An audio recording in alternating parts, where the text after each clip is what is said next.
Hey everybody, welcome to Chapter 3, Section 1, Transformations of Quadratic Functions. Everything in Chapter 3 will deal with quadratic functions in some shape or form. So Section 1, we're going to start off with transformations. It's going to seem very similar to previous videos I've done. If you want, check out my videos on the transformations of parent functions in general. I believe that was 1.2. And then I think it was 1.3 even. The next section was transformations of absolute value functions. Those properties are all the same for quadratic functions because it's the same properties for any type of function. So at the top of the notes, I put all this transformations refresher. How do you know if it's going up or down, add or subtract on the outside respectively? How do you know if it's going left or right, add or subtract on the inside of the function respectively? If you're going to reflect, you're going to have a negative on the outside over the x-axis.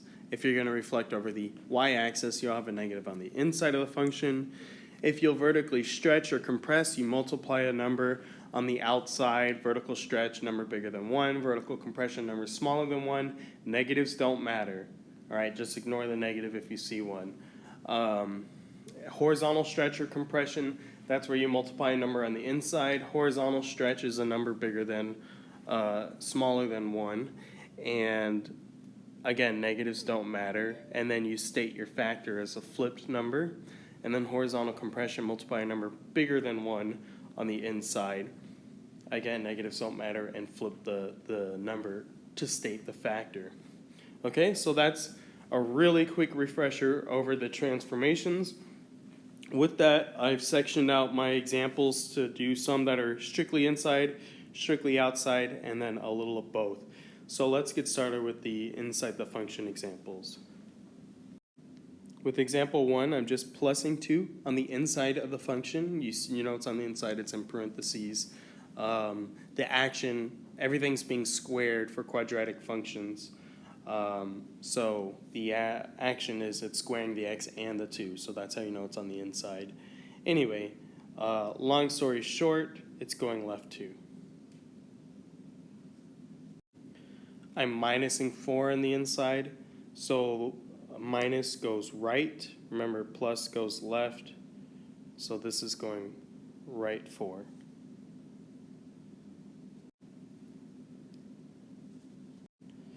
Number 3, I have a negative and I have a 2. So that's doing two separate things. What's the negative doing? That's on the inside. All these are on the inside. So negative on the inside is a y-axis reflection. And now I just need to identify what's the 2 doing. The 2 is multiplying on the inside, so that is going to be a horizontal stretch or compression, so 2 is bigger than 1. So that means the graph is going to end up getting skinnier, so that's a horizontal compression, and then you flip the number. So that's horizontal compression by a factor of 1 over 2.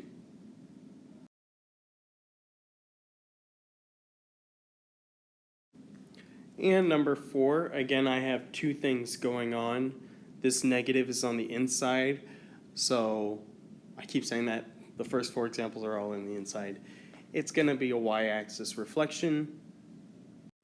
And so what's the 1/3 doing? That'll make the graph get wider, and since the 1/3 is on the inside, that's called a horizontal stretch. And so you flip the number, 1 over 3 becomes 3 over 1. So horizontal stretch by a factor of 3. And I'd just like to point out that when in doubt, you can always graph these. This is the 3rd video I've done over the same thing, so I'm just really trying to relate it back to these definitions. And so I'm not really showing you the graph, so I can do more examples and save time that way. So if you're ever stuck, graph x squared, because that's your parent function, and yeah, base it off of that. That being said, let's do some outside of the function examples. So if I'm minus 5 on the outside, I'm simply going down 5 units. And that's all there is to say about number 1. I have 2 things going on number 2. I have a negative on the outside. So negatives on the outside make it reflect, but this time over the x-axis. And then here I have a +2 on the outside, so that just means it's going up 2 units. And that's it. Number 3, I threw a negative on the outside again, so you have an x-axis reflection. And then we have a 5 multiplying on the outside. So that 5 multiplying on the outside is going to make it get skinnier. And so if you get skinnier, you're multiplying a number bigger than 1, you are vertically stretching. And so vertical stretch and compression, they're like normal. The bigger the number, the more it stretches out. The smaller the number, the more it compresses. And then you just state the number as is. The only time you flip it is if it's horizontal. So with number 4, I have this 1/8 on the outside. So that's going to make the graph get wider. So that's called a vertical compression. And so you just say vertical compression by a factor of 1/8. You don't flip anything.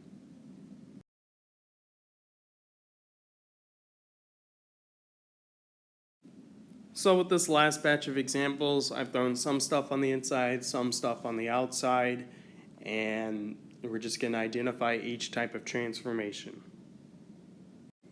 So with number 1, I have 2 things going on. I have a negative on the inside, which means that's going to be a reflection across the y-axis. And then what is this +3 doing? Let me draw a bigger arrow. The +3 is just going up 3 because it's on the outside. Example 2, I have 3 things going on here. I have a negative, I have a 1/2, and then I have a +2. So if you are adding or subtracting on the outside, you're just going up or down. So this is just up 2. And so let's go back to the leftmost. I have a negative on the outside, and that's just going to be a reflection over the x-axis. And then I'm multiplying a 1/2 on the outside as well. All these were outside for this example. And so that's going to make it get wider. That's a vertical compression by a factor of 1/2.